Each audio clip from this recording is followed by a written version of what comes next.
Biomolecule मध्ये पहिला part जो कार्बोहायड्रेटचा होता तो संपला, बरोबर आहे. आता यानंतर दुसरा प्रकारचे जे बायोमॉलिक्यूल आहे यामध्ये आपल्याला आता प्रोटीन्स कडे जायचं आहे. ठीक आहे. आता प्रोटीन्स काय आहे, केमिकल अप्रोच आपल्याला घ्यायचा आहे. मी सांगतोय तुम्हाला नेहमी की प्रोटीन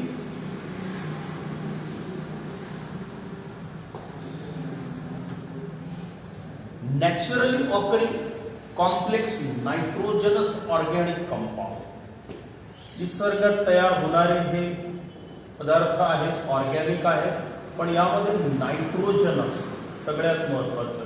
कार्बोहायड्रेट मध्ये होता का? नाही.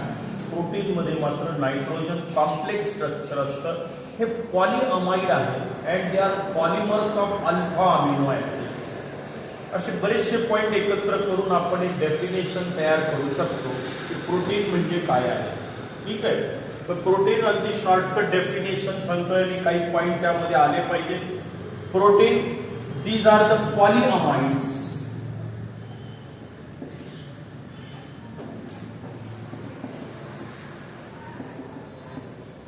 पॉली म्हणजे अनेक, अमाइड म्हणजे CONH ग्रुप किंवा लिंक. पॉली अमाइड, पॉली म्हणजे अनेक, अमाइड ग्रुप. ठीक आहे. These are the poly amide म्हणजे पॉलिमर आहे, having complex structure,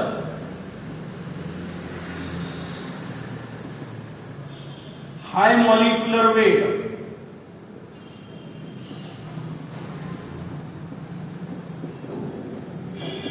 and which is a polymer of alpha amino acids called as a proteins. एवढे point टाकायचे आहेत डेफिनेशन मध्ये. नॅचरली ऑकरिंग आहे, नायट्रोजन कंटेनिंग आहे, कॉम्प्लेक्स स्ट्रक्चर आहे, हाय मॉलिक्युलर वेट आहे, हे पॉलीअमाइड आहेत, पॉलिमर आहेत कोणाचे? अल्फा अमिनो ऍसिडचे. आणि एवढं नाही आठवलं ते एक वाक्य सगळ्यात महत्वाचं. The organic compounds which gives alpha amino acid molecules on hydrolysis called as a proteins. Polymer कोण बघतोय आपण? प्रोटीन. प्रोटीन म्हणजे कोण आहे आता? The organic compounds which produces alpha amino acid molecules on hydrolysis. हे सगळ्यात महत्वाचं त्याचं वैशिष्ट्य. म्हणजे हायड्रॉलिसिस झाल्यानंतर प्रोटीन पासून कोण मिळतं आपल्याला? अल्फा अमिनो ऍसिड मिळतात. म्हणजे अल्फा अमिनो ऍसिड एकमेकाला जोडून CONH ग्रुपनी एक लॉंग पॉलिमेरिक स्ट्रक्चर चेन तयार होते, ज्याचं स्ट्रक्चर बरंचसं क्लिष्ट असतं, कॉम्प्लेक्स असतं आणि असंख्य मॉलिक्यूल एकमेकाला जोडल्यामुळे त्याचं मॉलिक्युलर वेट काय झालं? खूप जास्त झालं. मग असे सगळे फीचर असणारे कंपाऊंड म्हणजे कोण असतं? प्रोटीन्स असतात. आणि बऱ्याचशा प्रोटीनचे नाव तुम्हाला माहिती असतील. मसल बिल्ड साठी हे अत्यावश्यक असतात. बरेचसे आपले नेल्स असतील, हेअर्स असतील, हे प्रोटीनच मटेरियल आहे. उल्क आहे, सील आहे, प्राण्यांमध्ये हे प्रोटीनच मटेरियल असतं. त्यानंतर अल्बुमिन, ग्लोब्युलिन, केराटिन हे असे नाव आहेत प्रोटीनचे, बरोबर आहे. तर इन्सुलिन हे एक प्रोटीनच आहे. तर हे सगळे प्रोटीन म्हणजे काय आहे ही त्याची व्याख्या. बरोबर व्याख्या काय झाली आता की these are the polyamides having complex structure, having high molecular weight, and they are polymers of alpha amino acids called as a proteins. किंवा proteins, the organic compounds which produces alpha amino acid molecule on hydrolysis. म्हणजे काय की protein हे पदार्थ काय आहे?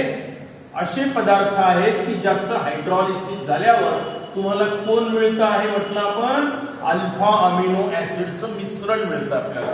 ए mixture of alpha amino acid molecules are formed. Proteins they produces a mixture of alpha amino acids on hydrolysis. असे पदार्थ compound की ज्याचं हायड्रॉलिसिस झाल्यावर तुम्हाला कोण मिळतं? अल्फा अमिनो ऍसिडचं मिश्रण मिळतं. आता प्रश्नार्थक चिन्ह अल्फा अमिनो ऍसिड कोण आहे की माहिती नाही माहिती अजून. अल्फा अमिनो ऍसिड आपल्याला मिळतात. आता आपण थोडस अल्फा अमिनो ऍसिड कडे वळूया की नेमका अल्फा अमिनो ऍसिड म्हणजे कोणाला म्हणायचं आपल्या केमिस्ट्रीच्या भाषेत. पण एवढं मात्र लक्षात आलं की प्रोटीनचं हायड्रॉलिसिस, थोडा ऍसिड टाका, अल्कली टाका, हीट करा, एन्झाईम घ्या, तुम्हाला मिश्रण मिळत असतं अल्फा अमिनो ऍसिडचं. यावरून एक गोष्ट सिद्ध झाली की हे पॉलिमर जर असतील तर अल्फा अमिनो ऍसिड एकमेकाला जोडून कोण तयार झालेलं असलं पाहिजे, प्रोटीन तयार झालेले असले पाहिजे. एवढं लक्षात येतं की नाही आपल्या. मग अल्फा अमिनो ऍसिड म्हणजे काय आपण अगोदर विचार करूया आणि एक 2-3 अल्फा अमिनो ऍसिडचे नाव लक्षात ठेवूया. जास्त नाही, काही गरज नाही, खूप सारी यादी दिलेली पाठ करत बसू नका, ते अपेक्षित नाहीये. 2-3 सांगतोय. What is mean by alpha amino acids? Now these are the carboxylic acid. हे ऍसिड्स आहेत म्हणजे काय? These are the carboxylic acid, that is the compound containing COOH functional group, carboxylic acid, in which alpha carbon atom is attached to the amino group, that is NH2 group. Alpha amino acid. These are the carboxylic acid in which NH2 group, that is the amino group, is attached to the alpha carbon atom. Alpha carbon atom is that carbon atom which is attached to the carboxylic carbon atom. Carboxylic carbon atom, carboxylic group, or it is next to the carboxylic group called as a alpha carbon atom. म्हणजे काय होईल पहा आता. हे carboxylic acid आहे. त्यानंतर पहा hydrogen लिहितो इथे R म्हणजे अल्किल ग्रुप आणि हा NH2 खाली लिहा, इकडे लिहा. आता हे झालं alpha amino acid. General formula पहा बरं. मी काय म्हटलं होतं की हे कार्बोक्सिलिक ऍसिड आहे. हा कोणता carbon atom? Carbonyl carbon atom, carboxylic group मधला, फंक्शनल ग्रुप मधला. त्याला जोडलेला म्हणजे कोण? अल्फा. आणि अल्फाला कोणता ग्रुप जोडलेला आहे? Amino group. मग अल्फा अमिनो ऍसिडचं हे झालं जनरल मॉलिक्युलर, जनरल रिप्रेझेंटेशन. थोडक्यात आरच्या किमती वेगवेगळ्या असू शकतात इथे. मग आता आपण अल्फा अमिनो ऍसिड म्हणजे काय? These are the carboxylic acid in which NH2 group, that is amino group, is attached to the alpha carbon atom. Alpha carbon atom is that carbon atom which is attached to the carboxylic group, which is next to the carboxylic group. असंही म्हटलं तरी चालेल. मग हे general representation झालं. मग आता यातलं एक सिम्पलेस्ट एक्झाम्पल सांगतोय मी तुम्हाला. हा NH2, हा CH, R ची किंमत H टाकतो, COOH. हे पहिलं सिम्पलेस्ट अल्फा अमिनो ऍसिड तयार झालं. याचं नाव आहे ग्लायसिन. काय नाव आहे हे पाठ करायचं, ग्लायसिन. आता मी काय करतो, हा NH2, हा H इथे फक्त मिथिल ग्रुप टाकतो, COOH, अल्फा कार्बन ऍटम, अल्फावर NH2, alpha carbon atom NH2, alanine.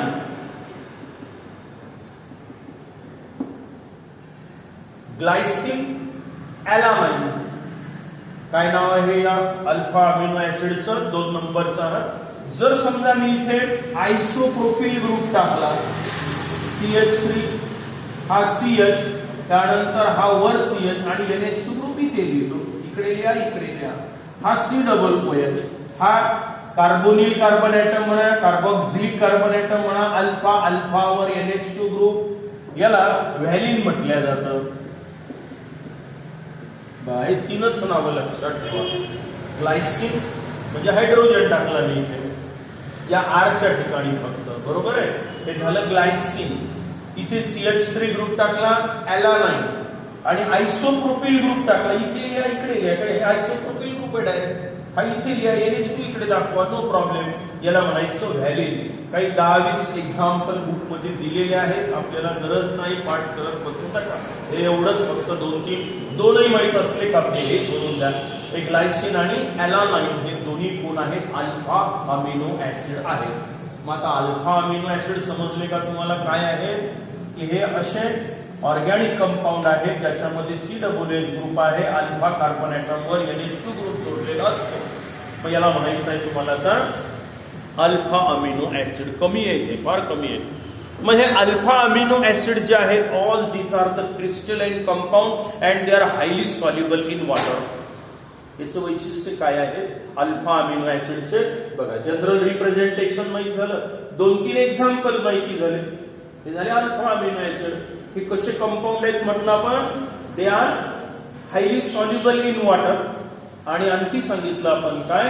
Alpha amino acid they are soluble in water, they are crystalline in nature, but when they are added into the water they are soluble and they form a special type of ion called as a Zwitter ion.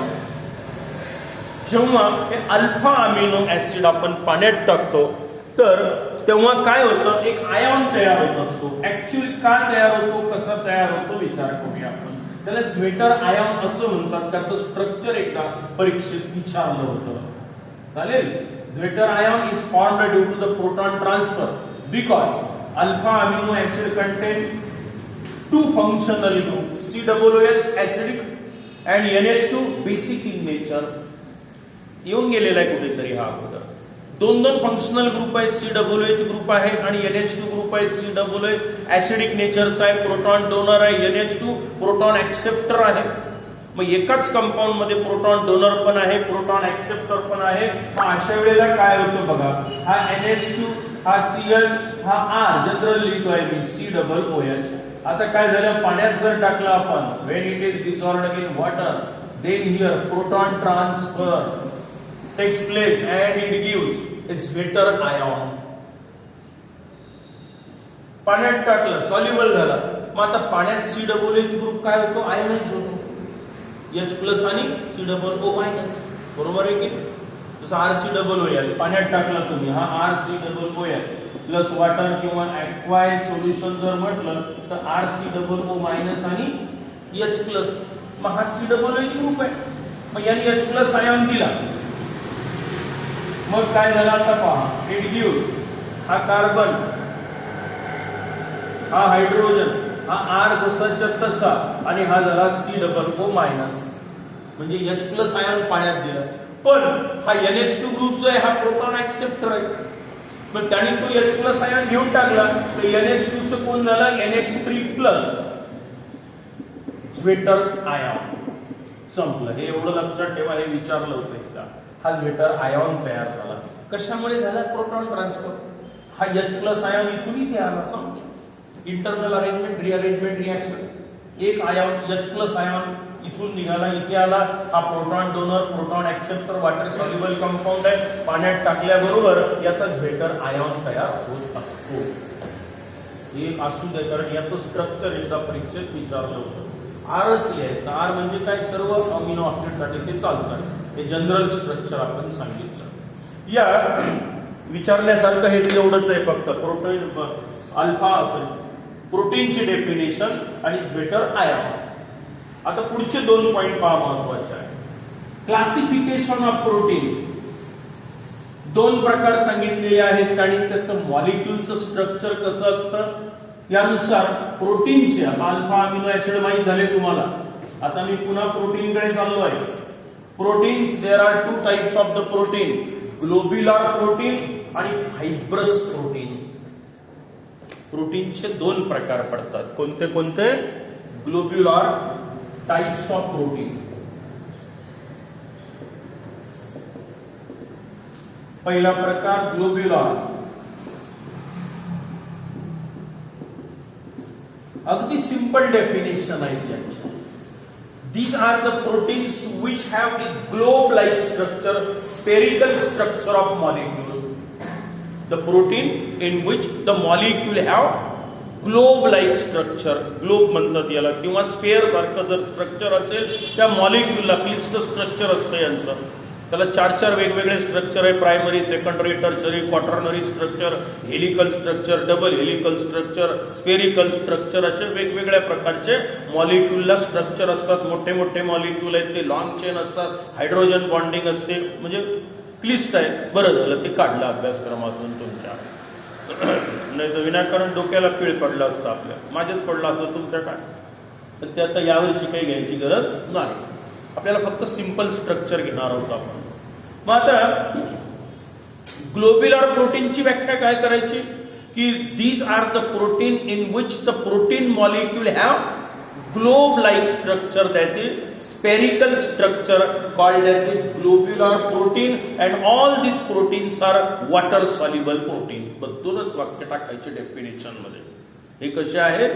Water soluble आहेत, globular protein, and they have, the molecule have globe like structure or spherical structure called as a globular protein.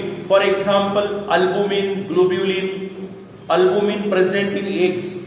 Eggs मध्ये जे protein असतं त्याचं नाव आहे albumin. Globulin it is present in vegetable. काही विशिष्ट भाज्यांमध्ये कोण असतं? ग्लोब्युलिन. हे प्रोटीनचं नाव झालं. Globe like structure. मग अल्बुमिन आहे, ग्लोब्युलिन आहे, इन्सुलिन आहे. इन्सुलिन हे पण प्रोटीन आहे, हे बॉडीमध्ये तयार होत असतं. इन्सुलिन पॅनक्रियामध्ये तयार होत असलं पाहिजे. कुठे उपयुक्त असतं हे? डायबेटिक पेशंट मध्ये. जर नसेल तर डायबिटीज होतो, बरोबर आहे की नाही? आय थिंक ग्लुकोजचं रूपांतर एनर्जी मध्ये करणारा हा घटक असतो ते इन्सुलिन, बरोबर आहे. तर मला वाटतं ते कशात मोडतात? एन्झाईम मध्ये मोडतात ते. एन्झाईम नाही, जाऊ दे, कशात तरी असेल. बायोलॉजी माझं 12वी पर्यंतच होतं, त्यामुळे मला बायोलॉजीचे कन्सेप्ट फारशी माहिती नाहीये. कुठेतरी आहे इन्सुलिन पॅनक्रियामध्ये. आय थिंक एन्झाईम ते बायोकॅटॅलिस्ट झालेले आहे. अजून कुठला पदार्थ? डक्टलेस ग्लँडच्या थ्रू सिक्रेशन होतं, त्याला काय म्हणतात? तुमचं ज्ञान तर माझ्यापेक्षा पक्ष होतं. डक्टलेस ग्लँडच्या थ्रू सिक्रेशन होतं त्याचं.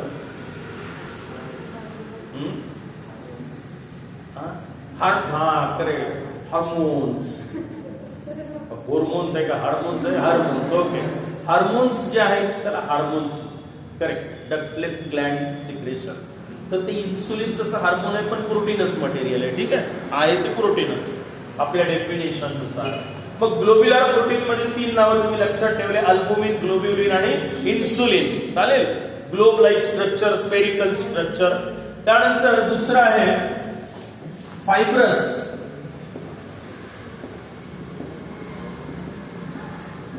Now these are the protein in which the protein molecule have thread like structure, long rod like structure called as a fibrous protein, and they are water insoluble. बघा हे कोण आहे? Fibrous protein, water insoluble, आणि हे कोण? Water soluble. हे 2 point लक्षात ठेवायचे. ग्लोब लाईक स्ट्रक्चर, थ्रेड किंवा लॉंग रॉड लाईक स्ट्रक्चर. चालेल. सो लॉंग चेन असते इथे आणि हे मात्र ग्लोब तयार झालेला असतो इथे स्ट्रक्चर मध्ये. मग लॉंग थ्रेड लाईक स्ट्रक्चर म्हणा, लॉंग रॉड लाईक स्ट्रक्चर म्हणा, called as A fibrous protein. They are water insoluble. And this fibrous protein, for example keratin, त्याचं उदाहरण लक्षात ठेवायचं. Keratin present in nails, hairs, feathers. हे keratin नावाचं protein कुठे कुठे असतं? नेल्स मध्ये असतं, केसांमध्ये असतं. हे माहिती असावं तुम्हाला, बरोबर आहे की नाही? पण fibrous protein, the protein in which the molecule have a long thread like structure or long rod like structure, and they are water insoluble proteins. Myoglobin आणखी एक आहे. मायोग्लोबिन मसल मध्ये जे प्रोटीन असतं त्याला मायोग्लोबिन म्हणतात. मग केराटिन असेल, मायोग्लोबिन असेल, हे कशात येतात? Fibrous protein. वॉटर इनसॉल्युबल आहे. कन्फ्युजन झालं तर एक वाक्य मात्र: फायब्रस प्रोटीन हेअर फायबर सारखेच आहेत की. मग हेअर कसे आहे? हे फायब्रस प्रोटीन आहे. वॉटर इनसॉल्युबल आहे, नाही तर सगळे बाला झाले असते. वॉटर सॉल्युबल असतं तर समजा फायब्रस प्रोटीन केसांमध्ये आहे आणि ते वॉटर सॉल्युबल आहे का इनसॉल्युबल आहे? जर सॉल्युबल असतं तर हे टिकले असते का? आंघोळ करताना सगळे पहिल्याच दिवशी सगळे जण बाला बाला माहिती ना. हा मोठा छान पिक्चर होता. आता काही अडचण नाही. सिंपल, म्हणजे कन्फ्युजन होऊ नये म्हणून सांगितलं बरं का. फायब्रस प्रोटीन वॉटर इनसॉल्युबल आहे. पण हे जे आहेत ग्लोब्युलर प्रोटीन वॉटर ते सॉल्युबल आहे. कधी कधी यापैकी एखादी डेफिनेशन विथ एक्झाम्पल 1 मार्काला विचारल्या जाईल. प्रकरण छोटं आहे, कमी मार्काचं आहे, त्यामुळे विचारून छोटे छोटे प्रश्न याच्यावर येतील. संपूर्ण कार्बोहायड्रेटचं क्लासिफिकेशन द्या असं कोणी विचारणार नाही. पण define globular protein with 1 example, define fibrous protein with 1 example. Define म्हटलं एक वाक्य एक डेफिनेशन, एक्झाम्पल नाही दिलं तरी चालतं. पण कधी कधी ते वात्रटपणा काय करतात, 4 प्रोटीन देतात, मग यातलं ग्लोब्युलर प्रोटीन कोणतं, यातलं फायबरस प्रोटीन कोणतं, 4 पर्यायापैकी मग आपल्याला ते सांगता आलं पाहिजे. म्हणून ते 2-4 नावं पण आपण पाठ करायचे. मग आता आपल्याला प्रोटीनची डेफिनेशन माहिती झाली, अल्फा अमिनो ऍसिड माहिती झाले, बरोबर आहे. त्यानंतर 2-3 एक्झाम्पल अल्फा अमिनो ऍसिडचे, तो स्वेटर आयॉन तोही विचारतात 1 मार्काला, त्याचं स्ट्रक्चर. आणि हे 2 प्रकार, ग्लोब्युलर प्रोटीन, फायब्रस प्रोटीन, चालेल. Simple protein, conjugated protein, derived protein, असे काही प्रकार होते जुन्या अभ्यासक्रमात. आपल्याला नाहीये त्यामुळे आता त्याच्यावर चर्चा न केलेली बरी. ठीक, नाहीच आहे, तुम्हाला काढलेला आहे. आता सगळ्यात महत्वाचा पॉइंट जो विचारला जातो परीक्षेत, की ज्याच्यावर त्याचं स्ट्रक्चर आधारित आहे, ते म्हणजे पेप्टाइड बॉन्ड किंवा पेप्टाइड लिंक. तर प्रश्न नेहमी विचारला जातो हा, define peptide link and how is it formed in protein. Peptide bond म्हणजे काय, पेप्टाइड लिंक म्हणजे काय ते सांगा, आणि ती कशी तयार होते प्रोटीन मध्ये. तर हे 2 मार्काचा आवडता प्रश्न असतो परीक्षकांचा. हे चांगलं पाठ करायचं. पण याच्यातच आपलं सगळं स्ट्रक्चर आणि डेफिनेशन लपलेली आहे. हे झालं की हा पॉइंटच संपला. म्हणजे प्रोटीन एवढंच आहे आपल्याला, जास्त डिटेलमध्ये त्याचं स्ट्रक्चर काढून टाकले, सेकंडरी टर्सरी, त्याच्यामुळे ती घ्यायची गरज नाहीये. मग आता आपण what is mean bye peptide bond किंवा पेप्टाइड लिंक.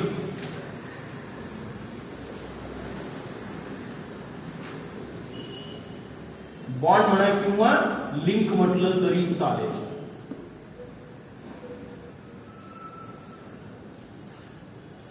प्रोटीन म्हणजे काय म्हटलं होतं मी तुम्हाला, की proteins, these are the organic compound which produces a mixture of alpha amino acid molecules on hydrolysis.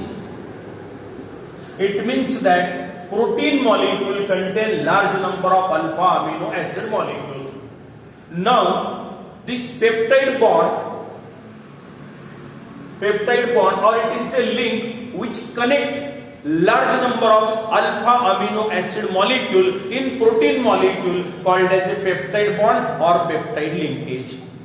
It is a bond which link or which connect alpha amino acid molecules to each other in protein molecule called as a peptide bond. Peptide bond म्हणजे काय, तर alpha amino acid ची long chain म्हणजे protein molecule. मग हे alpha amino acid एकमेकाला जोडण्याचं काम कोणता बॉन्ड करतो, पेप्टाइड बॉन्ड, पेप्टाइड लिंक. म्हणजेच आपला हा CONH बॉन्ड, यालाच पेप्टाइड बॉन्ड म्हणतात. चालेल, पेप्टाइड बॉन्ड म्हणा किंवा लिंक म्हटलं तरी चालेल. It is a bond or link which connect. काय म्हणतात, डिफाईन पेप्टाइड बॉन्ड. मग काय म्हणाल तुम्ही, किंवा पेप्टाइड लिंक म्हणतील. It is a CONH bond, लिहून टाकला आपण, CONH bond which connect large number of alpha amino acid molecule to each other in a protein molecule called as a peptide bond. काही अडचण, पेप्टाइड म्हणजे CONH link आहे, CONH bond आहे, की जे अल्फा अमिनो ऍसिड एकमेकाला जोडण्याचं काम करतात, त्याला म्हणायचं आहे पेप्टाइड बॉन्ड और पेप्टाइड लिंक. मग आता it is a bond which connect large number of alpha amino acid molecule to each other in a protein molecule called as a peptide bond or peptide link, and it is formed by the elimination of water molecule. कसा तयार होतो आता, how is it formed? It is formed by the elimination, by the removal of water molecule from COOH group of one alpha amino acid molecule and NH2 group of the other alpha amino acid molecule and form a dipeptide. वाक्य मोठं आहे बघा. आता मी सांगतोय कसा तयार होतो. आपण एक अल्फा अमाइनो ऍसिड मॉलिक्यूल अगोदर लिहूया, जनरलच घ्या, COOH,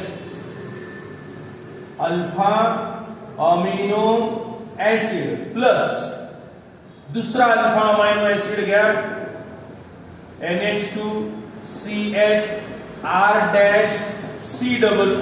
काही बिघडलं? आता मी काय म्हटलं पहा, दोन अल्फा अमिनो ऍसिड मी अगोदर जोडतोय.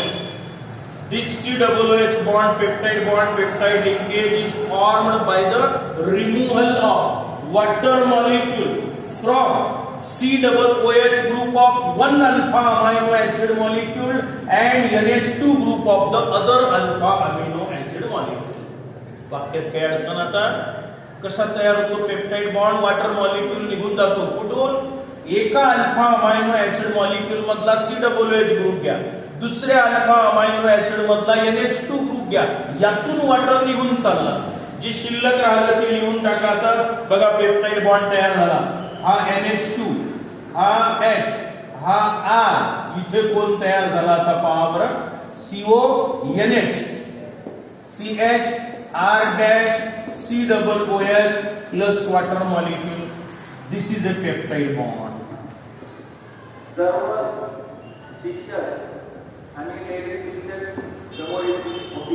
Peptide bond. मग पहा, peptide link peptide bond is formed by the removal of water molecule from COOH group of one alpha amino acid molecule and NH2 group of other alpha amino acid molecule forming a dipeptide. Di म्हणजे दोन alpha amino acid एकत्र आले, कोण तयार झालं म्हटलं मी याला dipeptide is formed. This dipeptide it also contains three COOH group and NH2 group. This dipeptide then combine with third alpha amino acid molecule and form a tripeptide, which again reacts with fourth molecule forming a tetrapeptide, and so on. The chain of a alpha amino acid molecules are formed, which is nothing but a protein molecule. हे दोन alpha amino acid जोडले की नाही, मग या alpha amino acid सारखे याला पण NH2 आहे, याला पण COOH आहे. मग चेन इकडेही कंटिन्यू होऊ शकते, इकडेही चेन कंटिन्यू होऊ शकते. म्हणजे आता दुसऱ्याच्या ऐवजी तिसरा अल्फा अमिनो ऍसिड द्या जोडून. मग आता डायरेक्ट स्ट्रक्चर लिहितो मी. मग इथे काय येईल? CONH, CH R-, पुन्हा CONH and so on. Chain continue करा. इकडे पण हा H आणि हा CONH R, एक काय R ट्रिपल डॅश जे असेल ते, पुन्हा CONH and so on CONH. Chain continue. This is nothing but the protein molecule, आणि हेच त्याचं प्रायमरी स्ट्रक्चर आहे. This is a primary structure of protein. हे आता याला कॉम्प्लेक्स स्ट्रक्चर म्हणावं लागेल, हे तर सिंपल आहे. दुसरी चेन आली, ह्याच्यात बॉन्डिंग तयार होते, पुन्हा इंटरनल हायड्रोजन बॉन्डिंग, आणि मग ते अगदी विचित्र स्ट्रक्चर तयार होतात. Primary secondary structure. हे कोणतं स्ट्रक्चर घेतलं? Primary structure. हा असा असतो प्रोटीन मॉलिक्यूल. मग आता पहा बरं, प्रोटीन मॉलिक्यूल हा CONH, हा CONH, हा CONH. म्हणजे पेप्टाइड लिंक काय करते? अल्फा अमिनो ऍसिड मॉलिक्यूलला एकत्र जोडते.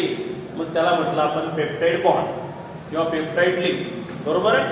It is a bond which connect a large number of alpha amino acid molecule to each other in a protein molecule called as a peptide bond, and it is formed by the removal of water molecule from COOH group of one alpha amino acid molecule to and NH2 group of the other alpha amino acid molecule forming a dipeptide. Dipeptide then combine with third molecule form a tripeptide, which again reacts with fourth molecule of alpha amino acid gives tetrapeptide, and so on. A long chain of alpha amino acids are linked with each other by CONH group, and such a molecule is called as a protein molecule. हा झाला आपला protein molecule. आता आपण वाटलं तर example द्यायचं असेल तर ते जे आपण ग्लायसिन आणि ॲलानाइन या दोघांना एकत्र करून डायपेप्टाइड दाखवू शकता. पण मी R घेतलं, इथं सगळं चालतं. ठीक आहे? ते अल्फा वेगवेगळे अल्फा अमाइनो ऍसिड मॉलिक्यूल जोडले गेले. ठीक आहे, पुढचा पार्ट आपण पुढच्या तासाला पाहूया.